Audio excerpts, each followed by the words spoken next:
The small town of Cedar Hollow, tucked deep within the Appalachian Mountains, was the last place anyone would expect to find a world-changing secret.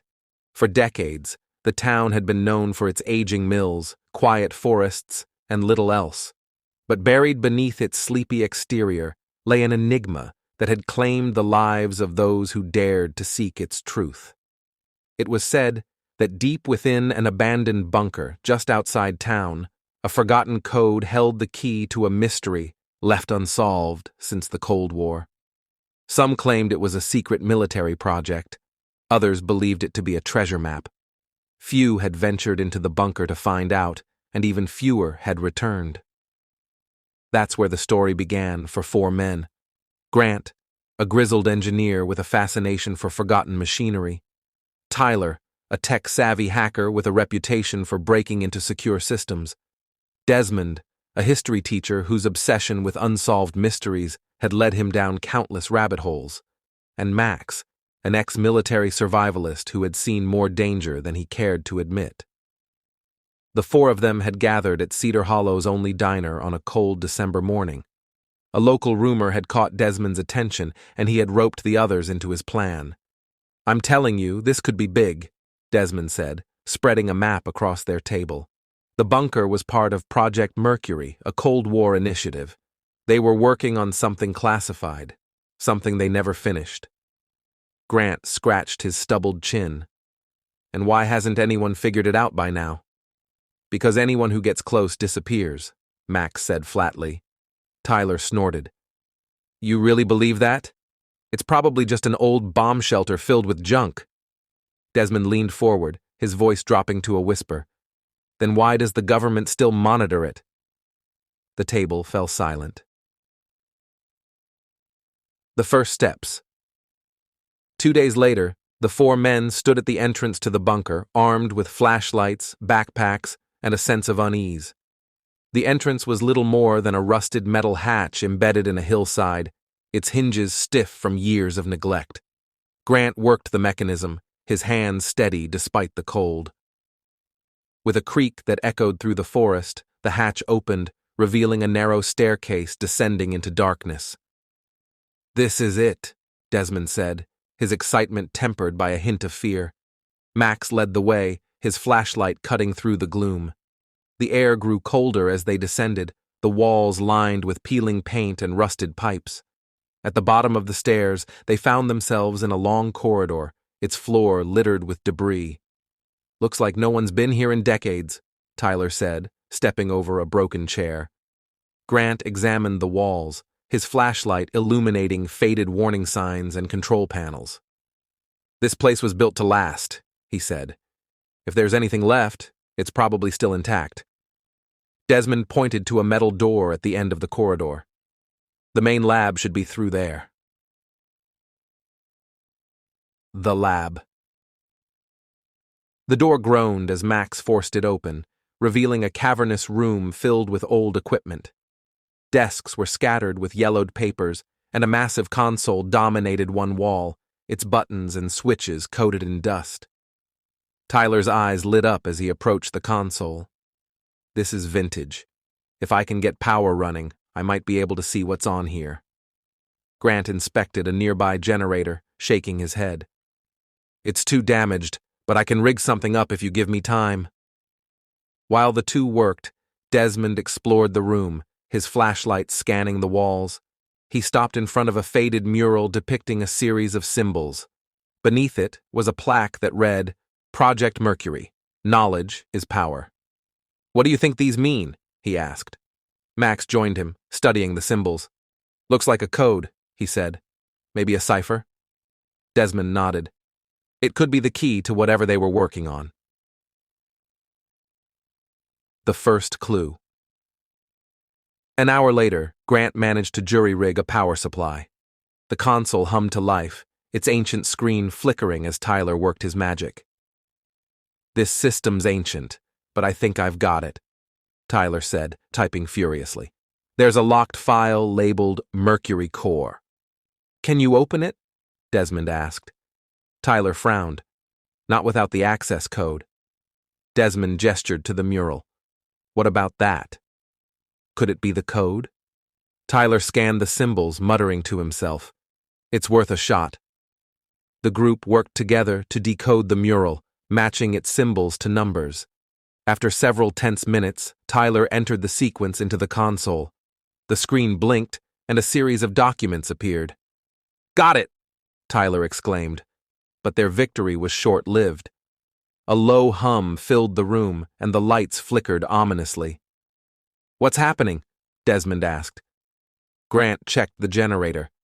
"Something's drawing power. A lot of it." The hum grew louder, and a section of the wall slid open, revealing a hidden passage. The core. The group hesitated before venturing into the passage. It led to another chamber, smaller but more advanced. In the center was a cylindrical device, its surface etched with intricate patterns. "This must be the mercury core," Desmond said, his voice filled with awe. "What does it do?" Max asked, his hand resting on his sidearm. Desmond examined the device, his fingers tracing the patterns. "It's some kind of energy source, but its purpose isn't clear."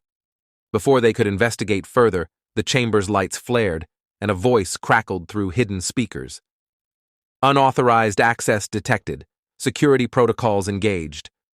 "What the—" Tyler began, but his words were cut off by the sound of mechanical footsteps.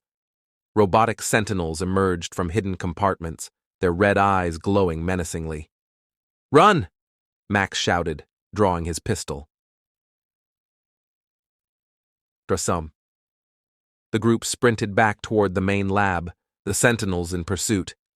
Max fired at one, but the bullets ricocheted harmlessly off its armored shell. "We can't fight them!" Grant yelled. Tyler frantically typed at the console as the others barricaded the door.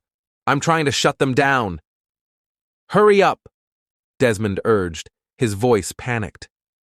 The door buckled under the sentinels' assault, but just as they broke through, Tyler hit a key. The sentinels froze, their red eyes dimming. "You did it," Grant said, breathing heavily. "For now," Tyler replied, "but we need to leave before they reboot." The revelation. As they prepared to leave, Desmond hesitated. "We can't just abandon this," he said. "The mercury core, it's too important." Max grabbed his shoulder. "It's also too dangerous. Whatever they were working on, they left it buried for a reason." Reluctantly, Desmond followed the others out of the bunker.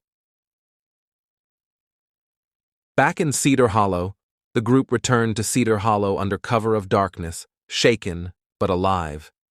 They agreed to keep their discovery a secret, fearing what might happen if the wrong people learned about the mercury core. Desmond couldn't stop thinking about the device and its potential. "What if it could change the world?" he asked one night. "It could," Max said, "but not every change is for the better." Epilogue. Months later, a government convoy arrived in Cedar Hollow. The bunker was sealed off, and the town was placed under surveillance. The four men knew they had stirred something they couldn't control, and they vowed never to speak of it again. But deep down, Desmond wondered if the world would one day uncover the secrets of the mercury core, and if it would be ready for them. The Arctic was no place for comfort. Bitter winds howled relentlessly across the icy expanse, and the sun, trapped in a perpetual twilight, offered little relief from the bone-chilling cold. Yet, this desolate wilderness was the setting for one of the most peculiar expeditions of the modern era. A team of 4 men had assembled at Outpost Delta, a remote research station, to solve a mystery that had baffled scientists and conspiracy theorists alike. A month earlier, an unknown signal had been detected emanating from beneath the Arctic ice. It wasn't natural, and it didn't match any known communication protocol. Its source was 400 feet below the surface, buried in ice that had formed over millennia. Dr. Alex Carter, a physicist, had been the first to propose the mission. A tall, wiry man with an unrelenting curiosity, Alex was driven by the possibility that the signal might be extraterrestrial. Joining him were Marcus Kane, a geologist with a knack for deciphering the Earth's ancient secrets; Owen Harris, a computer engineer whose genius was matched only by his cynicism, and Captain Eric Vance, a retired Navy officer and survival expert, who had been hired to ensure the team's safety. "Let me be clear," Eric said, his voice cutting through the roaring wind as the team prepared to descend the ice shaft they had drilled. "This mission is dangerous. If anything goes wrong down there, it's a long way back to the surface." "We didn't come all this way to turn back now," Alex replied, his tone resolute. The others nodded, though an air of unease lingered among them. Descent into the unknown. The descent was slow and methodical. Each man was equipped with a thermal suit, climbing gear, and a communication device. The ice shaft, illuminated by powerful floodlights, shimmered like a frozen cathedral, its walls etched with ancient air bubbles trapped in time. At 200 feet, Marcus stopped to examine a peculiar stratum of ice. "This layer dates back 15,000 years, he said, his voice crackling over the radio. "It's remarkably well preserved." "Keep moving," Eric ordered. "We're not here for sightseeing." By the time they reached the bottom, the temperature had plummeted to -40 degrees Fahrenheit. The signal's source was located within a cavern that had formed naturally within the ice. As the team stepped inside, their flashlights revealed an otherworldly sight, a massive metallic structure embedded in the frozen walls. "What in the world?" Owen muttered, his usual sarcasm replaced by genuine awe. The object was unlike anything they had seen before. Its surface was smooth and seamless, with intricate patterns that seemed to shift and glow faintly as the light struck them. "This isn't natural," Alex said, his voice trembling with excitement. "No kidding," Eric replied. "But what is it?" "The discovery." Owen set up his equipment to analyze the signal, while Marcus examined the structure's composition. "It's not any kind of metal I recognize," Marcus said, chipping off a tiny fragment with his tools. "And it's colder than the surrounding ice, which shouldn't be possible." Meanwhile, Owen's laptop beeped as it began deciphering the signal. "This isn't random noise," he said. "There's a pattern here. It's a message." Alex leaned over his shoulder. "Can you decode it?" "Working on it," Owen replied, his fingers flying over the keyboard. As they worked, Eric stood guard, his flashlight sweeping the cavern. He couldn't shake the feeling that they were being watched, though the rational part of his mind told him it was just his nerves. The signal's meaning. After hours of analysis, Owen cracked part of the signal. "It's a sequence of coordinates," he said, "but they don't correspond to anywhere on Earth. These point to somewhere in space." Alex's eyes widened. "This could be proof of extraterrestrial contact." Marcus frowned. "Or it's a relic from some advanced ancient civilization we don't know about. Either way, it's not of human origin." Before they could debate further, the cavern began to vibrate. The walls groaned, and ice shards rained down from above. "What's happening?" Eric shouted. The vibrations grew stronger, and the metallic structure began to emit a low hum. "It's responding to the signal," Alex exclaimed. "Shut it off," Eric ordered. "I can't," Owen replied, frantically typing commands into his laptop. A living machine. The structure suddenly came to life, its patterns glowing brighter as it began to shift and reconfigure itself. Panels slid open to reveal an interior chamber filled with machinery that pulsed with an eerie blue light. Against his better judgment, Alex stepped closer. "It's alive," he said, more to himself than anyone else. "Stay back," Eric warned, his hand instinctively reaching for the sidearm he had brought. But before anyone could stop him, Alex reached out and touched the structure. The moment his hand made contact, the light intensified, and the hum rose to a deafening pitch. Alex froze, his eyes rolling back as if he were in a trance. "Alex!" Marcus shouted, grabbing him and pulling him away. Alex collapsed to the ground, his breathing shallow. "What happened to him?" Owen asked, panic creeping into his voice. He's in shock, Eric said, checking Alex's pulse. We need to get him out of here. The escape. As they prepared to evacuate, the structure emitted a beam of light that shot upward, melting through the ice above and creating a narrow tunnel to the surface. That's not normal, Marcus said, stating the obvious. It's clearing a path for us, Owen said, his voice tinged with disbelief. I don't trust it, Eric said. But we don't have another way out. Carrying the unconscious Alex, the team began their ascent. The climb was harrowing, the tunnel's walls slick with water from the rapidly melting ice. When they finally emerged on the surface, they found themselves in the middle of a blizzard. But to their astonishment, the light from the structure had created a dome of warmth and calm around them. The aftermath. Back at Outpost Delta, Alex regained consciousness. His eyes were bloodshot, and he seemed disoriented. What happened in there? Eric asked. I saw something, Alex said, his voice barely above a whisper. A vision. It was like the structure was showing me its purpose. And? Marcus pressed. Alex hesitated. It's not just a signal.